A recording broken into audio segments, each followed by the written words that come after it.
Welcome to the Backyard Professor videos, Backyard Professor Responds videos, actually.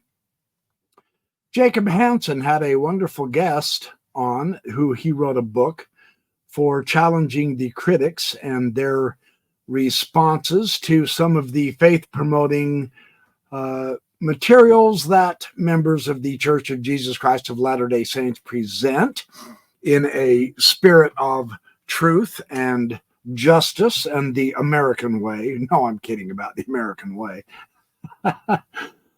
So this was a very interesting podcast. Now, I haven't made slides. I'm going to have to by hand get to the point in the video that I want to respond. There's 4 areas. I will confess right now, I have not watched the entire video, and you will see why I don't at this point. In order to make this BYP Responds video, because I can answer everything up front within the first 15 minutes of said video. Nice people, just wrong. And so let's get going. I will share my screen. Let me see if I can. I hope I've got it set up correctly for the first section of this. Yes, I do. Thank goodness. Woohoo! That's what I get for preparing. Yes, this is the fine gentleman. The name of this podcast is Dealing with Doubts. This could change everything. Jacob Hansen of Thoughtful Faith. Let's take a listen. Nobody lives that way. Everybody has positive claims. The positive claim around like the Book of Mormon, for instance, it's an obvious fraud is the word, right? Right.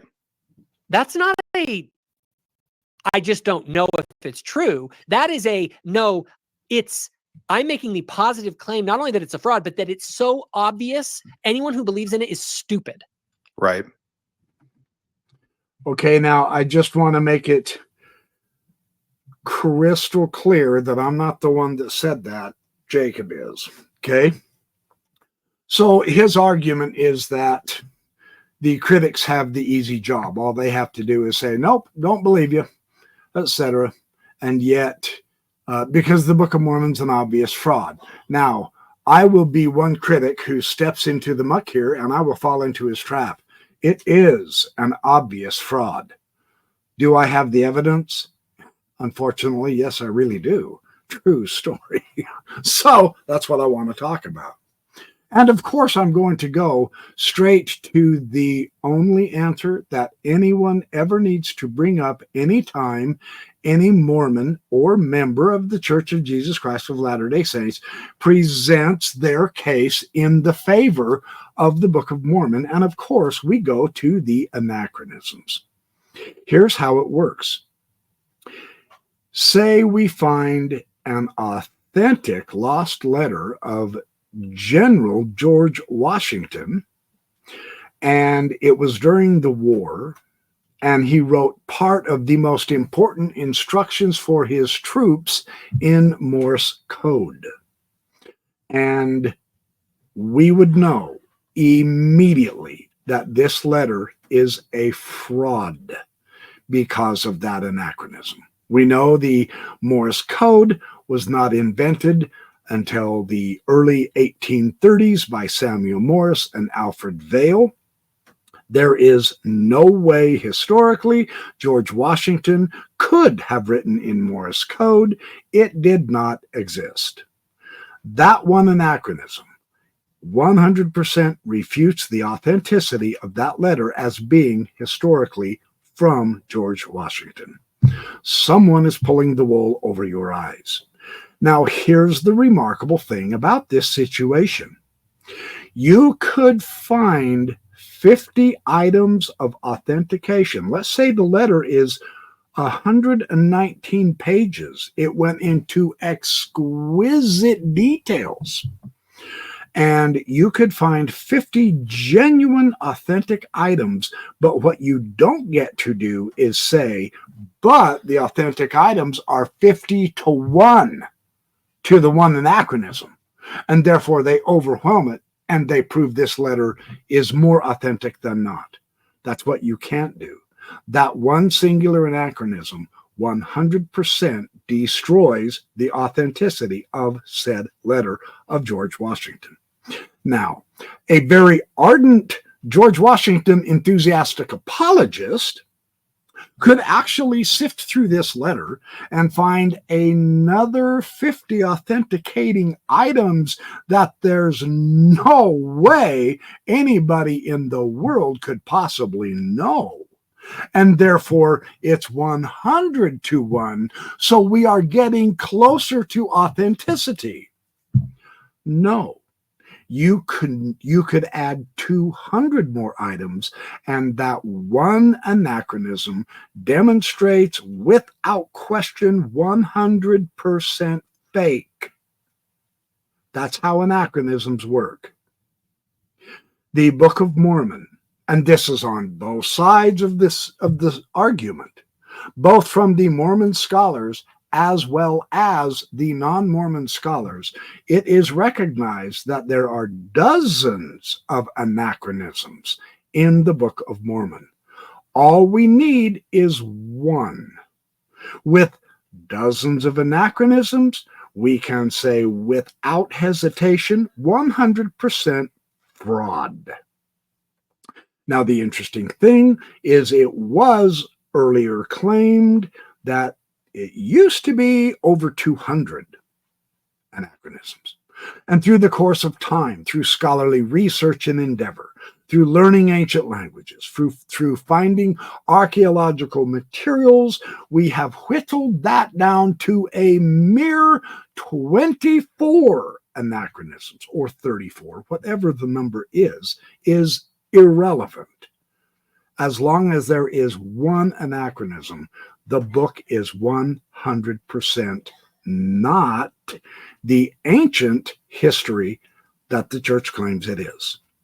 So that would be my response. Yes. Let's go to the next part. And here's where I get to move it forward to this section here. Hang on, now we'll get there just shortly. Okay, that's close enough. Okay, let's see what else these gentlemen say. Light and truth. Yeah. And it's funny. That's what I always ask people. I say, okay, where are you going? Yeah. And the problem is there's no like, I don't know yet, or I'm not sure. It's like, no. You're going to place your faith in something. Right. The question isn't if you have faith. The only question is, where have you placed it? Right. And if you are a seeker of, as you're putting, light and truth, right, then where is it? And what they're talking about here, I'm sorry, I cut it off too early. They're talking about what are you going to replace the church with? If you are seeking to take people out of the church, which I'm not, I don't care about that at this point. I just want to find out where the truth lies, and I'm finding it is not in the church or the leadership or its scriptures. So their argument is, well, if you're going to try to take people out, we need to tell those people, where are you going to go? Where are you going? What are you going to put your faith in if you no longer put your faith in the church and the prophets and apostles? And this is as easy as falling off a log. I'm going to put my faith in Jesus Christ. Duh, of course. So let's go to the next one. And again, I will move it forward just a little bit, not too far. They kept all the simple stuff together. Yeah, right here. Okay, let's hear it. Trim stuff down. I felt like it was a little bit redundant, but I'll say it for you and your audience. I think questions asked critics boils down to essentially three questions. And that was the name of my subsection. It was the three questions. The first is, do you have any evidence beyond personal anecdotes for your position? That is a fair question. He's saying he had to, in trimming, in once he finished his book, he was trying to trim it down, make it more readable, and there was an entire section with these three questions. And that is his first question. Do you have any evidence besides anecdote? Yes, sir, I do. I have both Mormon scholars and non-Mormon scholars saying and showing and admitting that the Book of Mormon has anachronisms. It is fraud. And that's all the evidence I need. So yes, I do have evidence. Let's see what else he says. Let's see. Yeah, I can go ahead and go through. I can go ahead and go through all of this. It's good context. That's question number one. Whenever they say anything, it's, do you have any evidence? And we can talk about Book of Mormon, we could talk about fruits of the church, but you have this position. Do you have any evidence beyond just your own personal experience or an experience you heard of? So that's the first question. The second is, do you have a better alternative? Like you said, it's really easy to tear down. Sam Rayburn, any jackass can tear down a barn, but it takes a good carpenter to build one. He's wrong here too. It doesn't take a good carpenter to build a barn. Depends on what kind of barn you want. If you don't mind what it looks like, it could take any kind of jackass to build a barn too. But on the other hand, this is a very interesting issue that he brings out, because both Mormons and non-Mormons agree that there are anachronisms in the Book of Mormon. That's the one thing I would say. The second thing is the gospel topic essays. Now, these essays were written by the church in favor of the church, and they had their scholars write essays on various different diverse variegated subjects: polygamy, blacks in the priesthood, Book of Abraham, Book of Mormon translation, pre-existence, etc. The stunningly ironic aspect of these essays, which the church has published and put on its own internet website, the official Church of Jesus Christ of Latter-day Saints.org, I do believe that's the website address. These essays demonstrate that the essays were written as a means of the church becoming more transparent about its history. Because, see, they've been too obscure. They keep hiding it and lying about it. There's one of the fruits. A church full of liars in the leadership, lying about hiding their history, which they did do. We have evidence from Joseph Fielding Smith taking out the page out of Joseph Smith's own personal journal when he wrote his 1832 account of the first vision as one crystal clear piece of historical evidence that your prophets are cheats and liars when it comes to the history of the church, because it didn't sound like what he believed the first vision was about. And who knew more about Joseph Smith's first vision?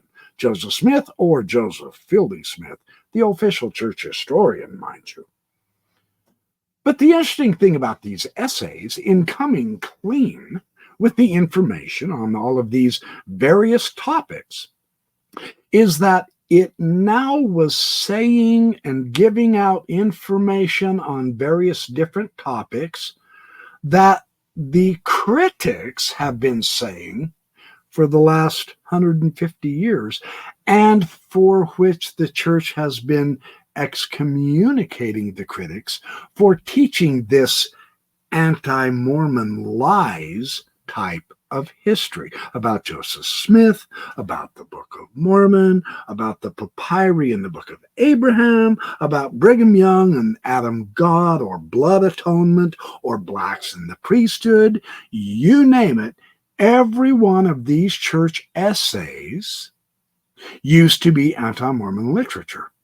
Now, the amusing thing about this is when they began putting these essays on their website, Mormons on the internet got extremely riled up, and they began talking among each other. And they said, "Oh my gosh, have you seen the official church website? It's been hacked. The enemies of the church have hacked the website, and they're putting on anti-Mormon material." Speaking of those essays that the first presidency sanctioned. You're being lied to by your leaders. That's my evidence. The essays themselves. What do you think Gerald and Sandra Tanner were excommunicated for? D. Michael Quinn, John DeLynn, Bill Reel, Sam Young. I mean, you named the excommunicated peoples. And it's because they were teaching false anti-Mormon lies that now these church essays are coming out and saying, well, yeah, that really did happen. My third piece of evidence is the current prophet Russell M. Nelson inventing stories in order to promote faith. His airplane disaster story is complete phony. And we've got the backstory, and we've had engineers, and we have the log and records of that particular flight that President Nelson was on. None of the story as he told it occurred. We also have the phony story that your own prophet gave at a general conference where normally God is supposed to talk to the prophet and the prophet deliver his message to the people via revelation. He says some phony story about a gun being put to his head and being fired, but it misfired, thus saving his life. He claims he and his wife was molested and that they were targeted by these thugs and villains. And none of it is true, because we've been able to get to the original story. It was told not only by both Wendy and Russell Nelson, but by the people that they were with, that this event occurred, and their stories contradict and they do not jive. So that's my response to that. And let me see if I've got...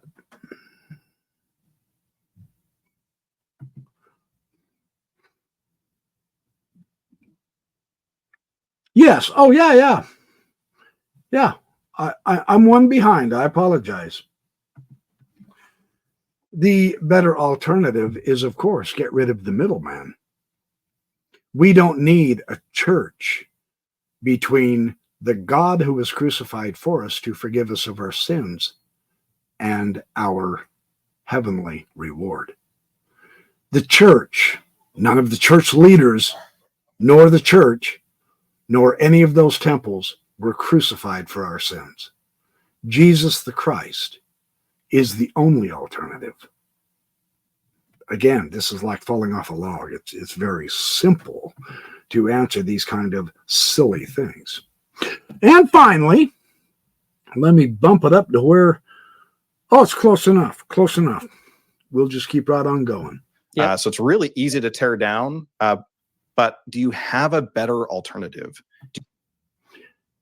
Yes, we certainly do. The better alternative is truth and reality, as I've said. Okay, here's the third part. You have something that will bring more light and truth, right? Mm-hmm. And then the last one's the big one, and maybe the biggest one. Where did the Book of Mormon come from? And there we have it. Well, considering it still has a putative 24 to 34 anachronisms within its structure, Joseph Smith, that's where it came from. Here's the interesting thing about this particular approach to the Book of Mormon. Now, at the very beginning of this video, they kind of hinted where they were going to go. They briefly brought up Hebraisms in the Book of Mormon, etc. Once again, if you have 24 anachronisms, absolutely every point of authenticity you can possibly build up can be ruled out as coincidences and Joseph Smith. As long as those anachronisms are there, it is fraud. End of story. Now, the remarkable, interesting thing is, even the LDS BYU scholars have now been studying the Joseph Smith translation of the Bible, and we now have evidence that Joseph Smith, rather than receiving inspiration or revelation from heaven on his translation of the Joseph Smith translation of the Bible, he cribbed from the most popular Bible commentary of his day, that of Adam Clarke, his commentary on the whole Bible. So we know Joseph Smith was not worried about using contemporary sources when it suited his needs, and we've caught him with his hand in the cookie jar. Another very faithful Mormon, Jonathan Neville, who is a Heartlander, he claims the geography of the Book of Mormon occurred up here in North America and not in Mesoamerica. He has demonstrated with hundreds of pages in a book the influence and the direct use of Jonathan Edwards in Joseph Smith's writings, the Book of Mormon, the revelations from Jesus, supposedly, in the Doctrine and Covenants, etc. I have not had the time to completely finish his book, but we do now know that Jonathan Edwards is another contemporary source that Joseph Smith fundamentally did use and utilize, and according to Neville, rather extensively. We do know he had access to Josephus and the Book of Jasher, etc., and other books and texts, including the Book of Enoch now, thanks to the Erie Canal, the main highway of transport of information.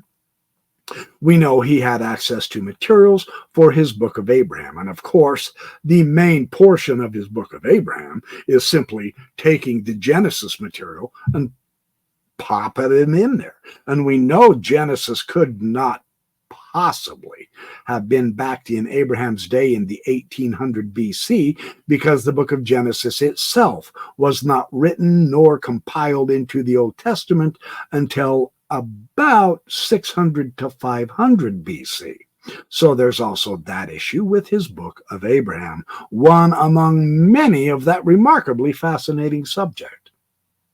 So my answer is the anachronisms fundamentally prove that the Book of Mormon is not ancient, and until every one of those anachronisms are soundly refuted and accepted by outside scholarly sources that they have been refuted, this eliminates confirmation bias within the Mormon scholarship. That's an essential control.